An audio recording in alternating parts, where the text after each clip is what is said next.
And as we come in, it has 2 futons and a dresser, curtains that open. It also has shades that pull down to make it nice and dark. And it's really cool in here. This is really cool. This is a map of the Boise National Forest. And, yeah. So this is the kitchen. It does have running water and a propane stove and hot water heater. It has a small refrigerator. And then we come back here and 2 bunk beds. I'll sleep on that one just because I hate sleeping on a futon. And there is a fully working restroom, including a bathtub. I wish it had a shower. But look at this. This is the view from the bathroom window, you guys. I'm telling you. If I had a view like that out my bathroom window, I'd never come out of the bathroom.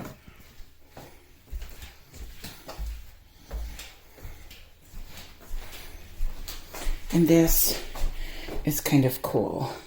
This is one of those, I'm not going to open it right now, but that's one of those pull-down tables. You can see it's got 2 latches. We'll open that later.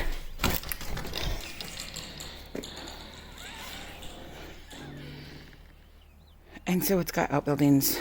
There's the fire pit, and there's the picnic table. We are bear country, so we do have bear-proof dumpsters. The stairs are quite steep. That's an old coal chute that is no longer in use. But look at this. And last year we were here, it was raining. And so when we got up, this meadow here and this meadow here were just blanketed in the most beautiful fog. But look at the clouds. I'm telling you guys. As we were coming up, there's still snow in certain parts. So yeah, we'll walk down to the river later, and that's the main road coming in. All right. Talk later.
Almost the end of day 2. We are working on a rainstorm. We had a little one earlier, and I'm just out here. I found a novel in the cabin that's kind of intriguing, and I'm just sitting on the front porch with my old lady reading glasses on. Kind of chilly, but that's okay. I'm not sure how much better I'm feeling, but I can taste food. So maybe it's not a COVID, maybe it's just a late. See? That's the thunder. So, and that was the dog trying to scramble up on the porch. So yeah, we had a fun day. We drove over the mountain. The road was really dodgy. It was pitted and rutted and windy, and that trusty old Dodge truck really gave that road hell. So we made it. We were at that hot spring. We soaked. I washed my hair. We came back over that same road to some rain. Then it subsided, and now it's looking like that. And sounding like that. So he's trying to get a fire going. I don't know if we will be successful.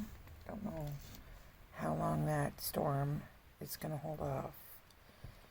But we were going to do ribeyes, roasted potatoes, and a salad for dinner tonight.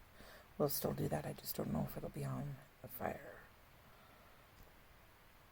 So this has been a really fun day. It's been oddly, even though we almost died a couple times.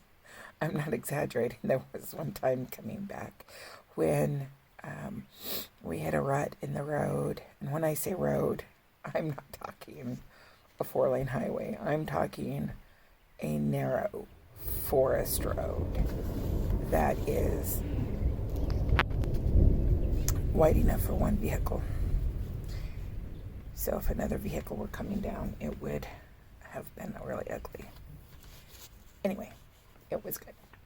We went flying, but we all stayed on the road and we all stayed in our seats mostly. I think we did catch air. I could feel my hiney leaving the seat, and I told him, I said, I think I saw my life flash before my eyes.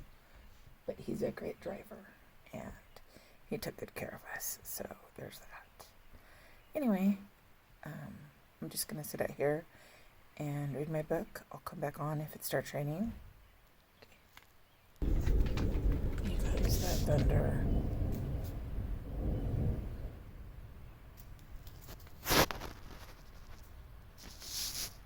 She's not sure what to do about the thunder. What do you do about the thunder?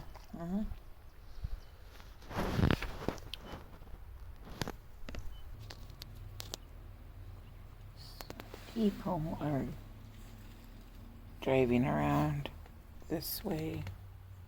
There's roads and some dispersed camping sites over there. So we're hearing vehicles and razors and other kinds of UTVs. And thunder. Lots and lots of thunder.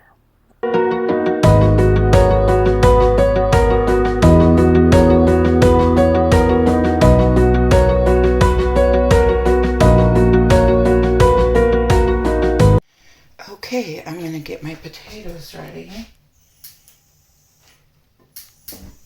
Oops.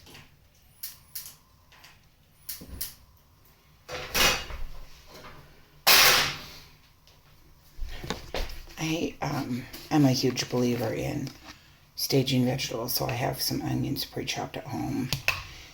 Ooh, they smell good. And then I have this cute little waterproof container that will hold 2 cubes of butter.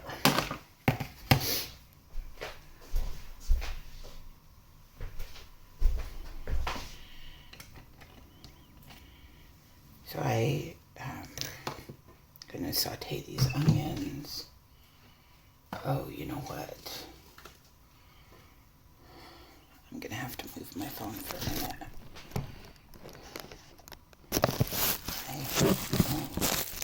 The seasoned salt. Let's see, put it there. Okay, that's a little bit farther away, but the seasoned salt I was using as the phone holder I had to use for the potatoes.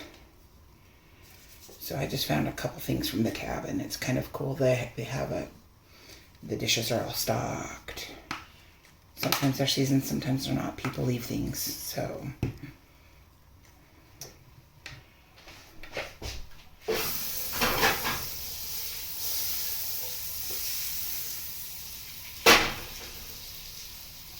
So get that butter going. And then once that butter's going, I will throw in the onions. And let them saute. I'm just going to throw them all in.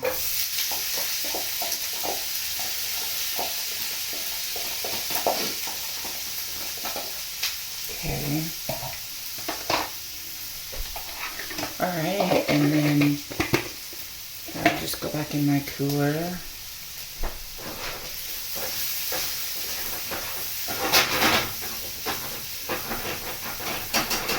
And this is completely different than how I normally would do it. I would roast them in the oven. And I would also use a really good pan, but this is what I have. So, sometimes I have to compromise my standards just a little bit with cooking, but the food always still comes out pretty tasty.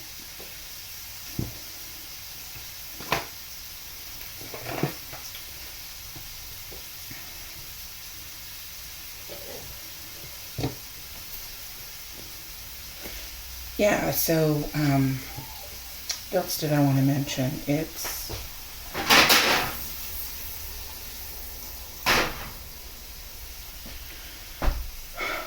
been a good day here. You can see behind me, there's a fridge. I did a tour. I'm standing in the kitchen right now. You guys are propped up against a window, a kitchen window. I do have a tripod, but the kitchen is really small, and with the dog and the husband, I'm not going to use a tripod right now. If I was in here by myself, it would be different, but right now I'm just going to do it like this. So, I want to show you something too. We've been doing this for a couple seasons now. This is my husband's ceramic. He works in the ceramics department at BSU. So this is his ceramic travel mug. I guess in the 70s they made mugs with a wide bottom and a narrow top so you could hold them in your car while you were drinking. This is Mr. Travel Mug. Well, this year he got me my very own travel mug. Isn't she beautiful? This is an artist, a ceramic artist that sells things at their clay and fire sale every year. She's beautiful. She's Mrs. Travel Mug. So we have Mrs. and Mr. Travel Mug. And what do we do with these? They are photographed at beautiful places throughout our camping trip. So, what we do is when we, for example today, we drove over this really pretty bridge with the raging river behind it, and it had this metal guardrail on each side, and so I just took one mug at a time and set them up on the guardrail so it looks like the mug is almost hovering with the raging river in the background. It's really pretty. So that's what we did. So I'm going to post some of those when I put this video up, you guys. I don't know how long it's going to take me to get this one up. This is going to be a lot of splicing together because I've done lots of things and I have to decide what I want to add and what not to add. So along the way, so anyway, Mr. and Mrs. Travel Mug, they go everywhere with us when we camp, and they take lots of pictures. Sometimes they even take pictures with the dog.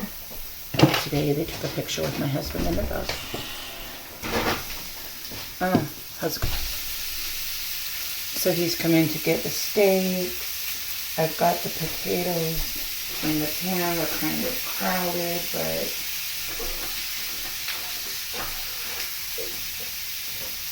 it is what it is. When you are up here enjoying nature's bounty and you've been given this gift of these amazing cabins, we don't argue at all. So I'm just gonna tidy a few things up. So I'm just gonna get my book and sit in the kitchen and babysit my potatoes while we talk.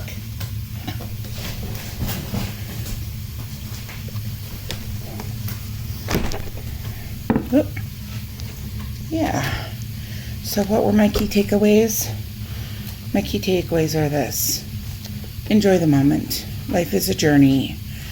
And when you get a chance to really unwind, it looks different for everybody, and it looks different for on each of our trips. It looks completely different. So take time for each other.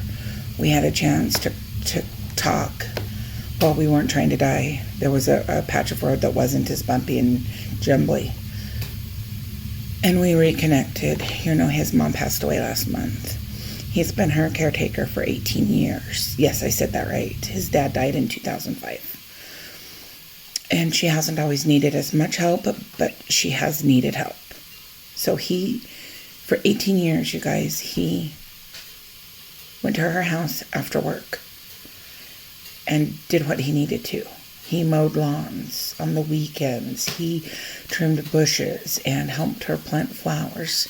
And then when she got her dementia diagnosis, he helped her stay at home by doing all the things that he needed to do. And I'll never forget what a kind son he was. But at Christmas time last year, she fell and broke her hip and then tried to do rehab. Rehab was unsuccessful. She was put on hospice in February, and she passed away April 11th at 92. She was dearly loved, and he's tired. So after getting all of her final arrangements done, she was laid to rest on April 21st. And we'd already had this cabin paid for. And I was really, really worried that leaving her for 3 days was not only super selfish, but super frightening because we didn't know what her health condition was going to be like. She declined. She not only had dementia, but she was recently diagnosed with congestive heart failure. So, he didn't want to come up here and have her pass away while we're on 3 days of rest and relaxation. So I'm grateful that it happened the way it did. So that's over.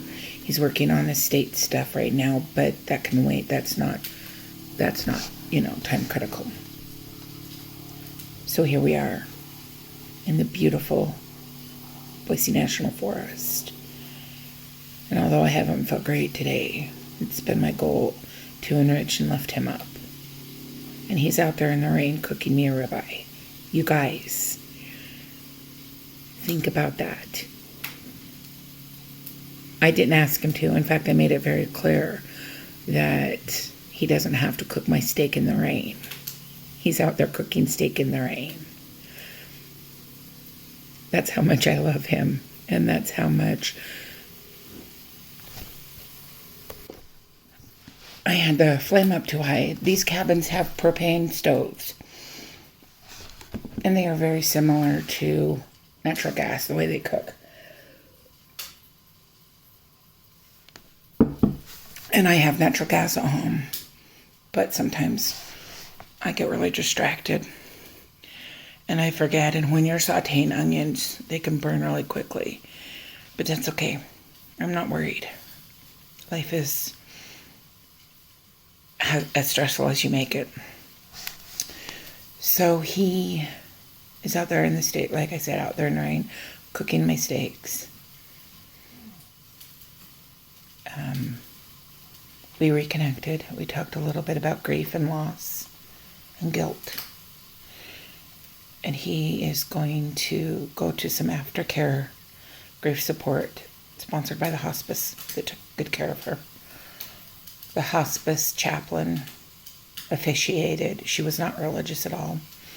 So she had no church. She had no pastor. So Chaplain Rob from the hospice was so kind and so gracious, and he officiated, and he did such a great job. He spoke like he knew her, even though he'd only met her a couple times, because he listened to her. He listened to Todd. He listened to Todd's brother when they were talking about some of the things they wanted. They wrote an obituary, and from that, he made a really great sermon about Grandma Pete's life and her legacy. And then he laid his mom to rest next to his dad. And that was probably the hardest thing, because now what does he do? He doesn't have anyone to caregive for, and so there's a hole in his life.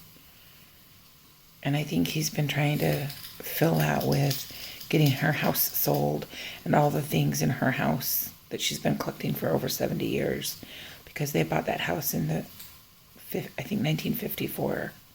So almost 70 years they've lived there.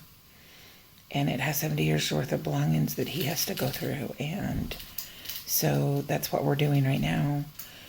So this trip was really good. This trip was needed for both of us. My job is naturally stressful, but none more so than, I'm an advocate. That's all I can say. I can't officially talk about my job in an official capacity. So I'll just say that I'm an advocate for seniors. And some of the things that I see and hear, and I'm asked to step in and I act like as a mediator, right? I don't have any actual authority as an advocate. You're back. Okay, rain was a no-go. We are bringing the ribeyes in the house. Catch everyone later.